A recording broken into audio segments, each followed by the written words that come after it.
نام 6 نفر گرفت که گفت بعضی ها شاید نسبت بعضی هاش فضیلت دارد، اما همه 6 نفر عظیمترین رجال سیاسی و دینی مسلمانان امروز هستند. بگذار همه 6 نفر از میان خود یکی را خلیفه انتخاب کنند. در این میان بدن حضرت عثمان ابن عفان رضی الله عنه، حضرت علی ابن ابی طالب، عبدالرحمن ابن عوف، زبیر ابن عوام، طلحه ابن عبیدالله و سعد ابن ابی وقاص. حضرت نام همین 6 نفر گرفت. بگذار گفت همین 6 نفر مصلحت کنند، به یک قرار بیایند و یکی را از این جوان مردای سیته خلیفه مسلمانان تعیین کنند. من مشکلی میکشم گفت که نام یک نفر را بیان کنم. حضرت عمر از دیدگاه خودش نظر میانداخت، همون مسئولیتایی را که بدوش گرفته بود از همون جنبه که نظر انداخت. واقعا مثل عمر دیگه کسی وجود نداشت در خلافت. به فضل عمر، به جسارت، به غیرت عمر دیگه کسی موجود نبود. گفت اگر ابو عبیده زنده میشد ابو عبیده جراح تعیین میکردم. اما این 6 نفر هر کدامش فضایلی بزرگی دارند، هر کدامش لایق خلافت مسلمانان هستند. بگذار یک نفر بهترینش انتخاب شود و امر کرد تا اینکه این 6 نفر را جمع بیارید، مصاحبه کنند، سر یک قرار بیایند در مدت 3 روز باید یک خلیفه برای مسلمانان تعیین کنند.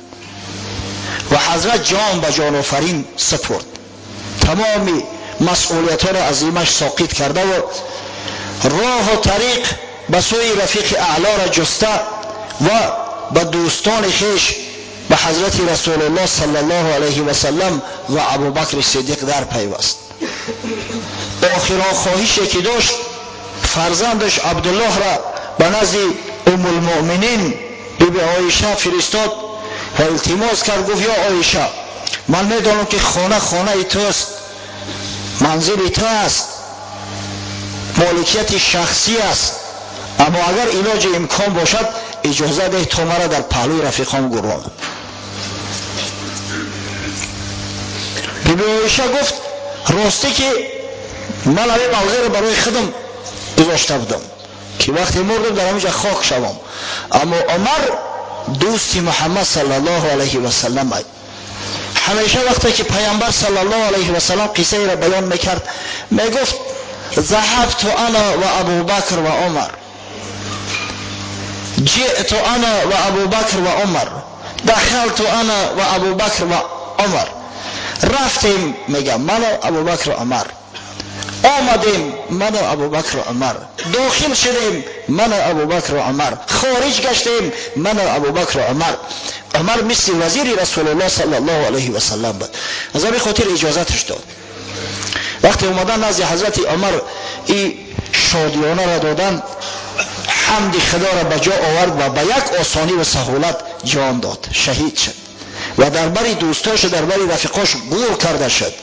امروز حاجیای ما وقتی که میروند و روضه شریفه را زیارت میکنند، همچنین حضرت ابوبکر صدیق و حضرت عمر دو یار پیامبر صلی الله علیه و سلم که از فایل پاش گرانده شدگان، اونا را هم زیارت میکنند، عرض سپاس و سلام میکنند.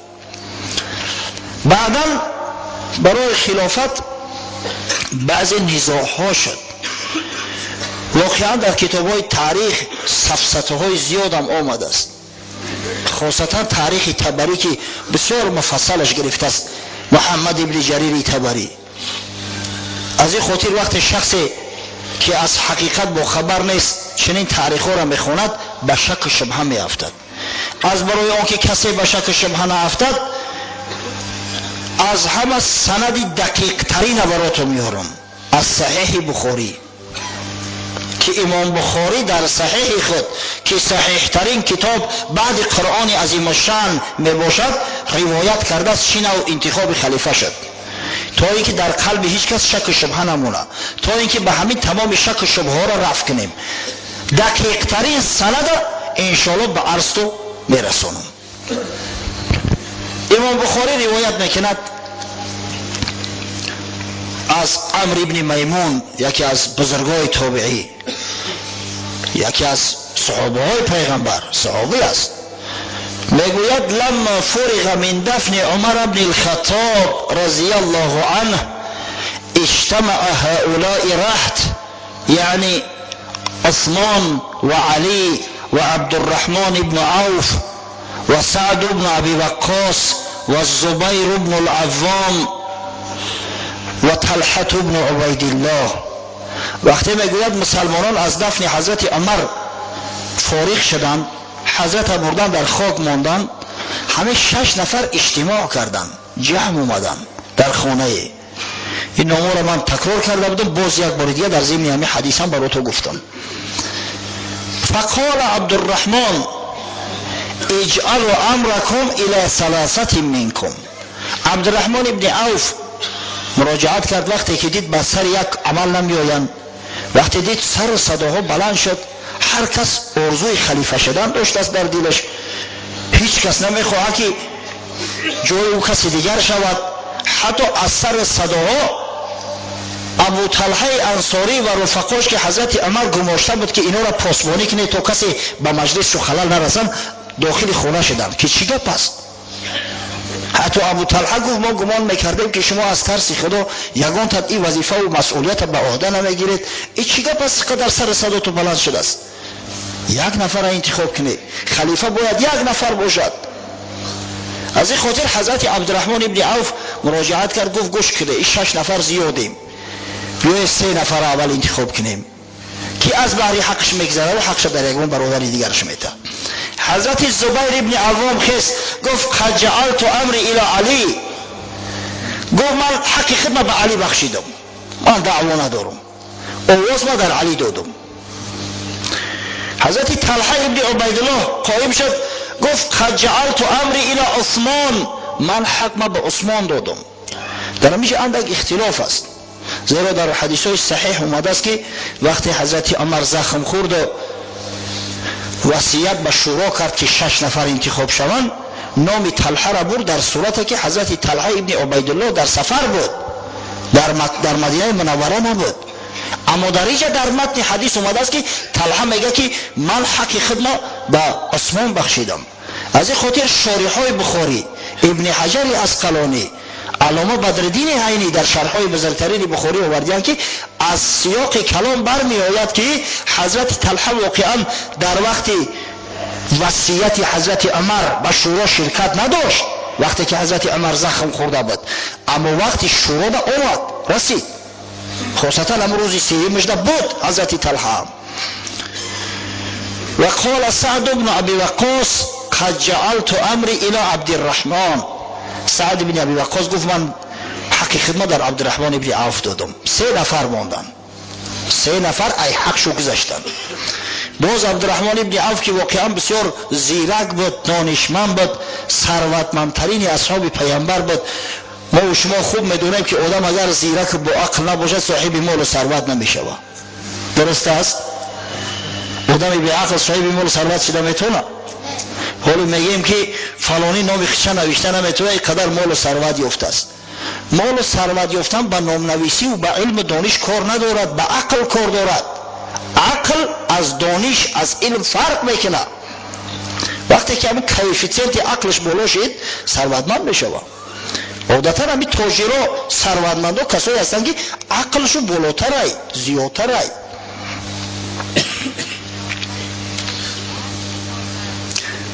رحمتی پدرمو خدا رحمتش کنه یک مثل میزد، یک مثل میگفت، تمثیل، که یک مرد در کدام مملکت زندگی میکرده است، بیچاره فقیر و کمبغل بود است، بسیار تحقیرش میکردیان، مسخره.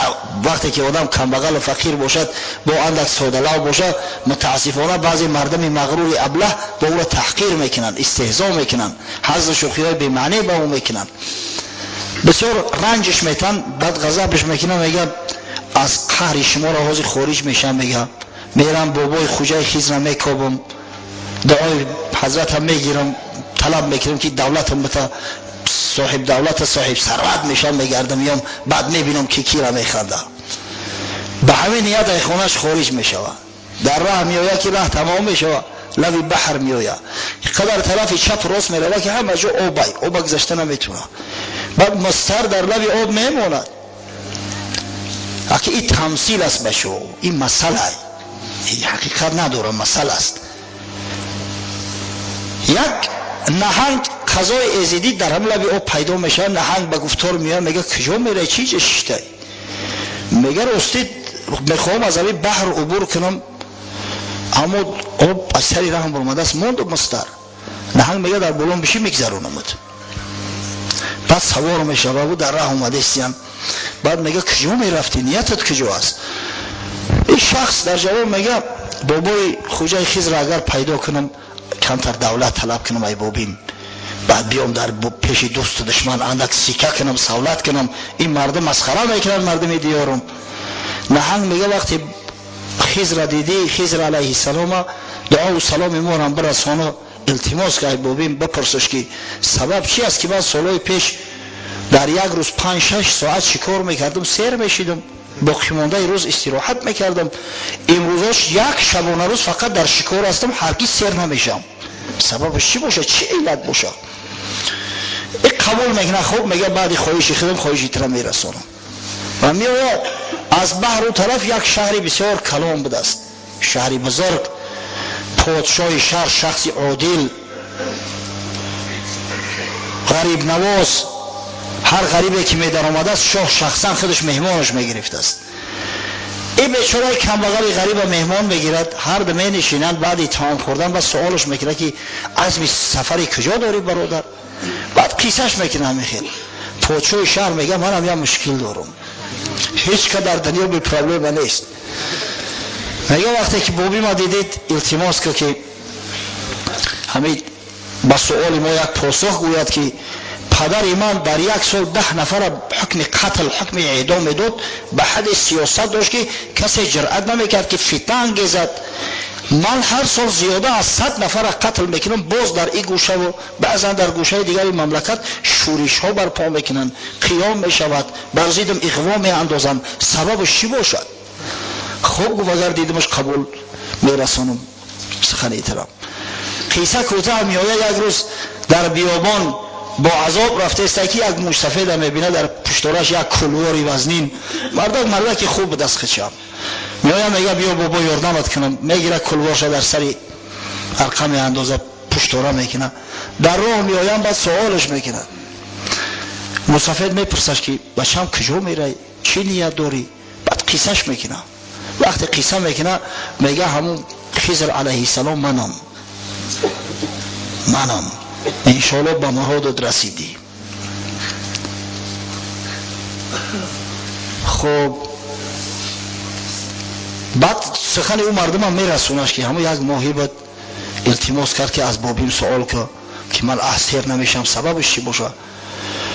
حضرت خضر میگه که وقتی که ماهی را ملاقات کردی بگو که دوای تو استعمال کردن روغنی ابلهترین احمقترین مردم، همه که خوردی انشاءالله شفا میابی، بو به همون شکل اصل اوله میگردی.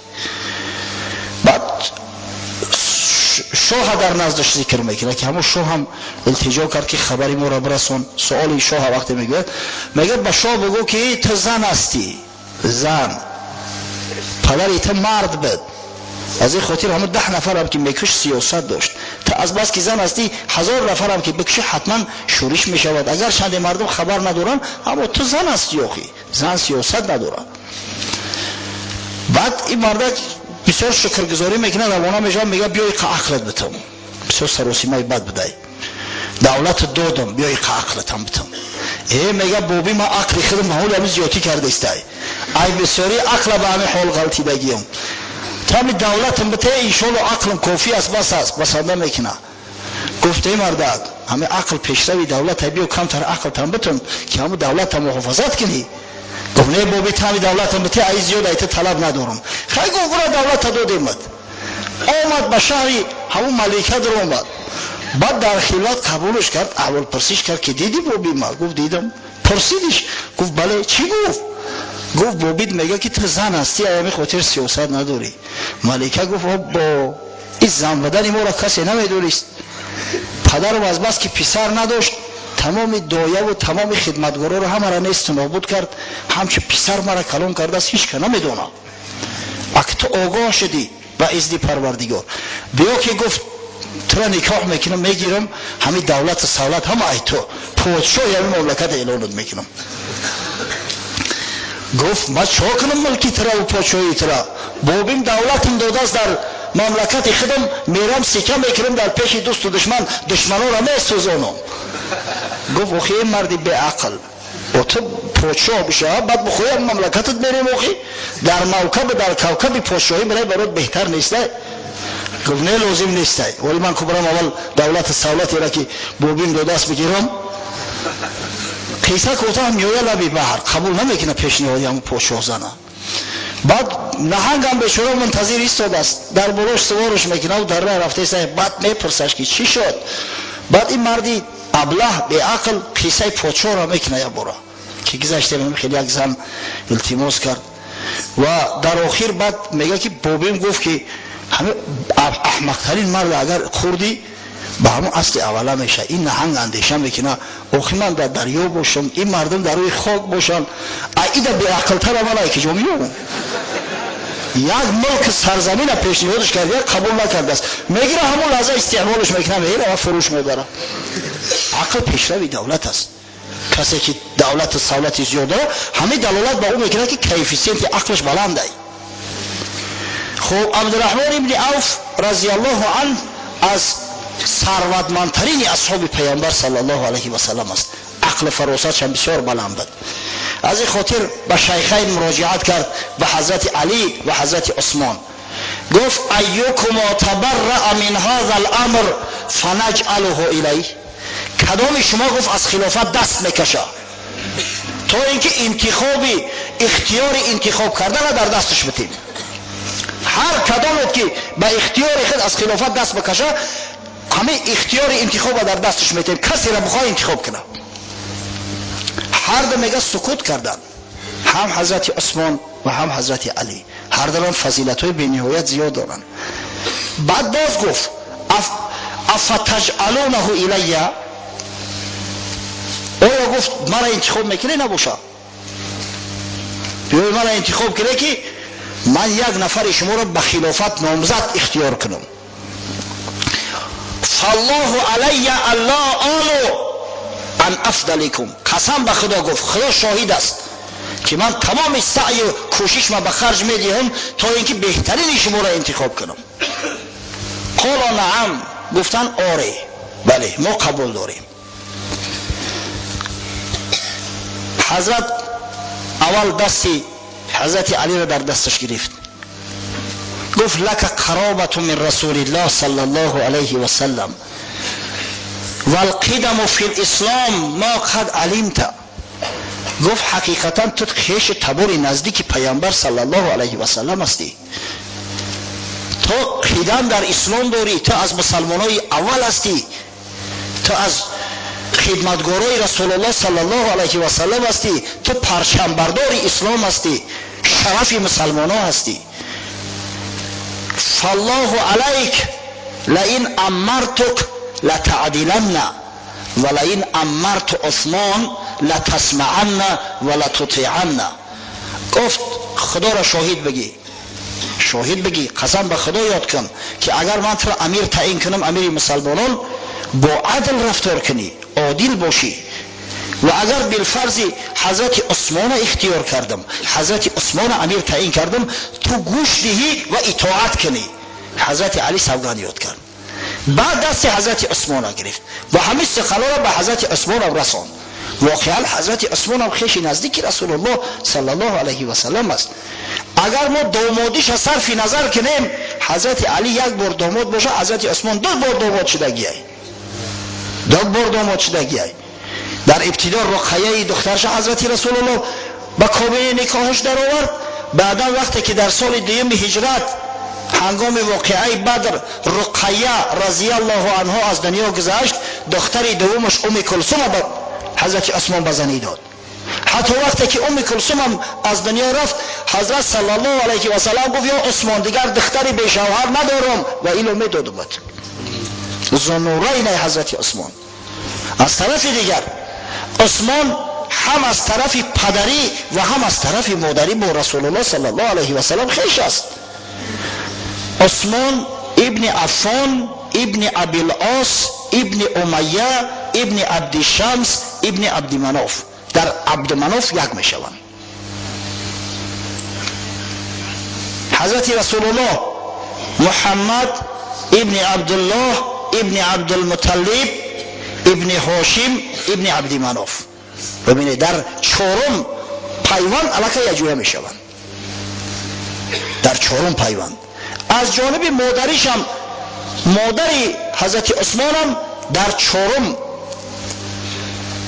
زانوی چهارم بگیم پیوند چهارم علاقه با رسول الله خش میشه. از طرف دیگر مامه حضرت عثمان، مامه مادریش، مادرش ام حکیم عمه رسول الله صلی الله علیه و سلم. ام حکیم یعنی مامه حضرت عثمان و عبدالله پدر رسول الله صلی الله علیه و سلم برادر خواهر شقیقه هم از یک پدر یک مادر هم. ببینه چقدر قرابت نزدیکی داره. از این خاطر حضرت عثمان هم گفت که تو قرابت داری به پیامبر، تو قدم در اسلام داری، از مسلمانای دوره اول هستی. حضرت عثمان از همون مسلمانای زمره اول از پنجم یا ششم شخصی است که اسلام آورده است. ولی این رو در ضمن ترجمه حالش بعد را بیان میکنیم. از این خاطر گفت تو قسم یاد کن که اگر من تو را امیر تعیین کردم به عدل رفتار میکنی و اگر بالفرض حضرت علی را امیر تعیین کردم و با او بیعت کردم اطاعت میکنی. حضرت عثمان هم این قسم را به زبان راند. فلما اخذ المیثاق، حضرت عبدالرحمن این میثاق وقت گرفت، قال ارفع یدک یا عثمان، گوه عثمان دست بردار. فبایعه و با حضرت عثمان بیعت کرد. حضرت عبدالرحمن ابن عوف گفتم که بسیار زیرک بود، کردان بود. در همون روزها تمام سرورای قبایل عرب همه آمده بودن، همه سردارای قبیله ها، سرلشکرها کی خلیفه مسلمانان میشود گویان آمده و در مدینه میزیستند. با اکثر مردم صحبت کرد، احوال پرسی کرد که شما کی را اختیار دارید، کی را میخواهید که خلیفه تعیین شود. دید که در بینشون قریب که برابری است، اونقدر اختلافی نیست، اونقدر ضدیتی نیست. بعضی کتاب ها متاسفانه خطا گفتند. حتی دیدیم در البدایه و النهایه ابن کثیر، علامه بزرگ ابن کثیر میگه که گویا که غیر از عمار ابن یاسر و مقداد ابن اسود کسی طرفدار حضرت علی نبود. اما این دروغ محض است، زیرا که وقتی مأخذا را میبینیم حتی میبینیم که اکثر طرفدار حضرت علی بودن. اما وقتی که بیعت شد با شرط و قید، حضرت علی دویم شخصی بود که با عثمان بیعت کرد. بعد عبدالرحمن ابن عوف عثمان رضی الله عنه حضرت علی بیعت کرده است. فراموش نکنید برادر عزیز، دویم شخصی که با عثمان بیعت کرده است.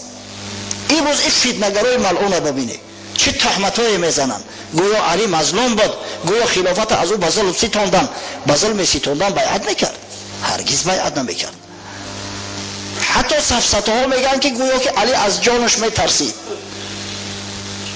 خوف به جانش میبرد. شیر خدا، شمشیر خدا، کسی که از مسلمانای خیبر نترسید، دروازه آهنی را گرفت، کند ایجاش، دور انداختش، بعد خوشش رفت از شدت وزنینی او دروازه و از شدت همون قوتی که استفاده برده بود. شخصی که از هیچ کس غیر خدا ذره سری ترس نداشت، گویا که ترسیده باشه از جانش بیعت کرده باشه. این سفسطه ها را یستگونه برادر عزیز. چند گوی مرتضی مظلوم بود، از سیاست راندن محروم بود. چون علی شیر حق است تاج سر، ظلم نتوان کرد با شیر ای پسر. ای بنامه داری که بگوی مصطفی حضرت مرتضی علی مرتضی مظلوم بود، محروم بود. علی شیر خدا است، پیغمبر شیر خداش گفته است با شیر ظلم کرده میشه. کی با شیر ظلم میکنه؟ روبه ها میتونن که با شیر ظلم کنن. ای پسر تو بینشانی از علی، عین یا و لام دانی از علی. مرتضی را میمکن با خود قیاس، زان که در حق غرق بود آن حق شناس. مفسرها شارحها سببی با عثمان بیعت کردن حضرت عبدالرحمن ابن عوف در چی میدونن؟ در آن که وقتی که پیش حضرت علی اومد گفت یا علی طبق فرموده خدا و پیغمبر خدا و طبق عمل دو صحابی بزرگ ابوبکر صدیق و عمر فاروق امیری مسلمانان را به عهده میگیری؟ حضرت دیده شد، بسیار امری مخوف است. اون مردم از قیامت میترسن، از حساب و کتاب پیش پروردگار میترسن. گفت واقعا امری مشکل هستیم، اما موافق علم و دانش خودم سعی و کوشش میکنم. اما وقتی که با عثمان مراجعت کرد گفت یا عثمان طبق قرآن احادیث پیامبر و طبق خلافتی که دو خلیفه راشد کردن امیری مسلمانان را به دوش میگیری؟ پذیرفتی؟ گفت پذیرفتم به یگان شک تردید. وقتی که به شک تردید گفت حضرت عبدالرحمن ابن عوف با عثمان بیعت کرده است. از همین خاطر حضرت علی هم گیلمن نبود. بعد عبدالرحمن ابن عوف حضرت علی با عثمان بیعت کرد و حضرت عثمان ابن عفان خلیفه سوم مسلمانان اعلان گشت. خب اکنون میگذاریم به بعض فضایل حضرت عثمان و به ترجمه حالش انشاءالله تا به زمان فتنه ها و نهایت جام شهادت نوشیدن حضرت عثمان رضی الله عنه. حضرت عثمان از عشره مبشره است، از کسانی هست که پیامبر صلی الله علیه و سلم در وقت زنده بودنش ایشان را بشارتی بر جنت داده است. دلیل ها به نهایت زیاد هستند در این موضوع. حتی اگر دلیل های صراحتش یک سوگذاریم، دلیل های دلالتی هم به نهایت زیاد است. حضرت صلی الله علیه و سلم فرموده بود من یحفر بئر رومه فله الجنه.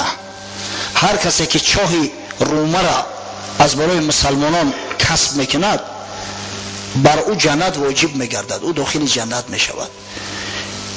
بئر رومه یا چاه رومه شیرین ترین آب مدینه است. در دست یک یهودی ملعون بود، آب با پول به مسلمانان میفروخت. حضرت عثمان هنگام همون تازه و حفریات چاه به همون یهودی مراجعت کرد، گفت بیا من قطعیت شریک بشم، یا حصه سهمیه های همی چاه هم بخرم. پول به نهایت زیاد پیشنهاد کرد. به بعض روایات حتی میگن 30,000 دینار داد است. یهودی را هم شریکش گرفتش، یعنی که نیمی چاه از حضرت عثمان بود، نیمی دیگرش از یهودی. بعد حضرت عثمان گفت بیا نوبت را تقسیم کنیم، یک روز تو صاحب چاه هستی، یک روز من. قبول کرد. او یهودی هیچ وقت راضی نبود که حقیقت چاه در مسلمانان بفروشه، اما زیرکی و کاردانی حضرت عثمان رو ببینه. یک روز یهودی صاحب چاه میشد، آب میفروخت، روز دیگر نوبت حضرت عثمان میشد، آب چاه بر رایگان به مردم مسلمان میداد. و در همین یک روز مسلمان ها هم خدر آب ذخیره میکردن که بر روز دیگرشون برسه. دیگر هیچ کلام خرید آب غیر یهودی ها. یهودی دید که احوالش بد بشود، یگان فایده و منفعت ناومده است در دست، خودش اختیارا پیشنهاد کرد، گفت بیا حساب برام بخر، بیا سهمیه های ما رو بگی جا مخلص شما. حضرت عثمان چاه خریداری کرد و در اختیار مسلمان ها تسلیمش کرد. ببین پیغمبر گفت هر کسی که چاه رومه را در تسلیم مسلمان ها وارد میکند برای او جنت واجب میگردد و این شخص حضرت عثمان بود.